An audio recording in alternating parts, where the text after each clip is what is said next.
Hello everyone. Solar പാനൽസിനെ കുറിച്ചിട്ടുള്ള ആളുകളുടെ doubts day by day increase ചെയ്യാണ്. അവർക്കത് അറിയണം എന്ന ആഗ്രഹത്തിന്റെ മെയിൻ കാരണം എന്ന് വെച്ച് കഴിഞ്ഞാൽ ഈ ഇലക്ട്രിസിറ്റി എന്ന് പറയുന്നത് വലിയ രീതിയിലുള്ള എക്സ്പെൻസ് ആണ് ഓരോ മാസവും അവരുടെ ലൈഫിലേക്ക് കടന്നു വരുന്നത്. അപ്പൊ അതൊക്കെ അവോയ്ഡ് ചെയ്യാൻ വേണ്ടിയിട്ട് അവരുടെ ഡൗട്ട്സ് നേരിട്ടിട്ടും ഈവൻ കമന്റ് ബോക്സിലും ഒക്കെ വരുന്നുണ്ട്. സോ അങ്ങനെ വന്നിട്ടുള്ള ഒരു ക്വസ്റ്റ്യൻ ആണ്, അതായത് ഈ subsidy panels and non subsidy panels ഇത് തമ്മിൽ എന്തെങ്കിലും വ്യത്യാസമുണ്ടോ? ഡിഫറൻസ് ശരിക്കും വരുന്നുണ്ട്. നമ്മളിപ്പോ സോളാർ നമുക്കിപ്പോ സബ്സിഡി പ്രൊജക്ട്സിൽ യൂസ് ചെയ്യുന്നത് DCR പാനലാണ്. ഇപ്പൊ നോൺ സബ്സിഡി ഓർ നമ്മളില്ലെങ്കിൽ കൊമേഴ്ഷ്യൽ അതിലെല്ലാം നമ്മൾ യൂസ് ചെയ്യുന്നത് നോൺ DCR പാനൽസ് ആണ് യൂസ് ചെയ്യുന്നത്. ഇത് മെയിൻ എന്താ ഡിഫറൻസ് എന്താണെന്ന് വെച്ച് കഴിഞ്ഞാൽ DCR പാനൽ എന്ന് പറഞ്ഞു കഴിഞ്ഞാൽ അതിന്റെ എവറി കണ്ടന്റ്സ്, അതായത് ഡൊമസ്റ്റിക് കണ്ടന്റ് റിക്വയർഡ്, അതാണ് DCRന്റെ ഒരു ഫുൾ ഫോം വരുന്നത്. എല്ലാ കണ്ടന്റ്സും നമ്മൾ ഇന്ത്യയിൽ തന്നെയാണ് മേക്ക് ചെയ്തിട്ടുണ്ടായിരിക്കുക. നോൺ DCR പാനൽസ് എന്ന് പറഞ്ഞാൽ നമുക്ക് ഇമ്പോർട്ടഡ് ആയിട്ടുള്ള അതർ സ്ഥലത്ത് നിന്ന് ഇമ്പോർട്ടഡ് ആയിട്ടുള്ള കമ്പോണൻസ് ചേർത്തിട്ട് ഉണ്ടാക്കുന്നതാണ് നോൺ DCR പാനൽസ്. അതാണ് മെയിൻ ഡിഫറൻസ് വരുന്നത്. അപ്പോൾ സബ്സിഡി നമുക്ക് ഇന്ത്യൻ ഗവൺമെന്റ് തരുന്ന കാരണം ഇന്ത്യൻ ഗവൺമെന്റ് ഒരു ക്രൈറ്റീരിയ വെച്ചിട്ടുള്ളതാണ്. നമ്മളിപ്പോ സബ്സിഡിയിൽ ചെയ്യുന്ന പ്രൊജക്ട്സിനെല്ലാം DCR പാനലാണ് നമ്മൾ യൂസ് ചെയ്യുന്നത്.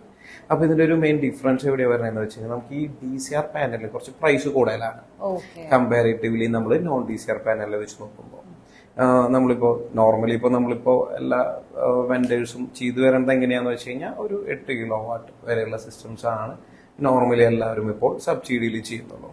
അതല്ലാത്ത വീടുകളാണെങ്കിലും കൊമേഴ്ഷ്യൽ സ്പേസ് ആണെങ്കിലും നമ്മൾ നോൺ DCR പാനൽ വെച്ചിട്ടാണ് എല്ലാവരും പ്രൊജക്ട്സ് ചെയ്യുന്നത്. അതിന്റെ മെയിൻ ഡിഫറൻസ് ഇത്രയേ ഉള്ളൂ. നമുക്ക് ഏറ്റവും ഹൈയസ്റ്റ് സബ്സിഡി റേറ്റ് 78,000 rupees ആണ്.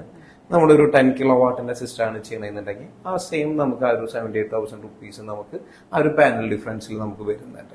അങ്ങനെ വരുമ്പോൾ നമ്മളൊരു 8 കിലോവാട്ട് അല്ലെങ്കിൽ അതിന് മുകളിലേക്കാണ് നമ്മളൊരു സിസ്റ്റം ചെയ്യണമെന്നുണ്ടെങ്കിൽ നമ്മൾ ശരിക്കും ഈ ഒരു സബ്സിഡി സ്കീമിലേക്ക് പോകണമെന്നില്ല. ശരിക്കും നമ്മൾ നോൺ DCR പാനൽ വെച്ചിട്ട് നോർമൽ സിസ്റ്റം ചെയ്താലും നമുക്ക് ചെയ്യാൻ പറ്റും. അപ്പൊ ഇനീഷ്യലി നമ്മൾ ആ ഒരു 8 കിലോവാട്ട് അല്ലെങ്കിൽ അതിന് മുകളിലേക്ക് ചെയ്യുന്നവർ ഇനീഷ്യലി ആ ഒരു ഫുൾ പേയ്മെന്റ് ആ ഒരു 78,000 rupees നമ്മൾ ഇനീഷ്യലി എടുക്കേണ്ട ആവശ്യമില്ല. നമുക്കറിയാലോ, നമുക്ക് സബ്സിഡി എന്ന് പറഞ്ഞാൽ ഇനീഷ്യലി നമ്മൾ കയ്യിൽ നിന്ന് എടുക്കണം. അത് കഴിഞ്ഞിട്ട് ആരാണ് കൺസ്യൂമറിന്റെ അക്കൗണ്ടിലേക്കാണ് റിട്ടേൺ ബാക്ക് വരുന്നത്. അപ്പോൾ അങ്ങനെയാണ് നമ്മുടെ സിസ്റ്റം ഇപ്പോൾ. യെസ്. അപ്പൊ ഇപ്പോഴത്തെ കാലത്ത് സോളാർ എന്നൊരു സ്വപ്നം എന്ന് പറഞ്ഞു കഴിഞ്ഞാൽ വളരെ എന്താ പറയാ, അത് അടുത്തായി കഴിഞ്ഞു. അതൊരു വിദൂര സ്വപ്നമൊന്നുമല്ല. കാരണം ഒരുപാട് സപ്പോർട്ട് ഗവൺമെന്റ് പ്രൊവൈഡ് ചെയ്യുന്നുണ്ട്. ഈവൻ ഇത് ഷോപ്പിൽ നിന്ന് പർച്ചേസ് ചെയ്യുമ്പോഴും നിങ്ങൾക്ക് ഒരുപാട് അവരെ സപ്പോർട്ട് ചെയ്യുന്ന രീതിയിലാണ് ഇതിന്റെ ഒരു സെല്ലിംഗ് പ്രോസസ് നടക്കുന്നത്. അപ്പൊ അതുകൊണ്ട് തന്നെ പ്ലാൻ ഇട്ടിട്ടുള്ള ആൾക്കാരൊക്കെ ഈ ഒരു സമയം ഒരു പെർഫെക്റ്റ് ടൈമിംഗ് ആണ്. അപ്പൊ അതുകൊണ്ട് തന്നെ പെട്ടെന്ന് തന്നെ നിങ്ങളുടെ വീട്ടിലും സോളാർ ഇൻസ്റ്റലേഷൻ നടത്തുക.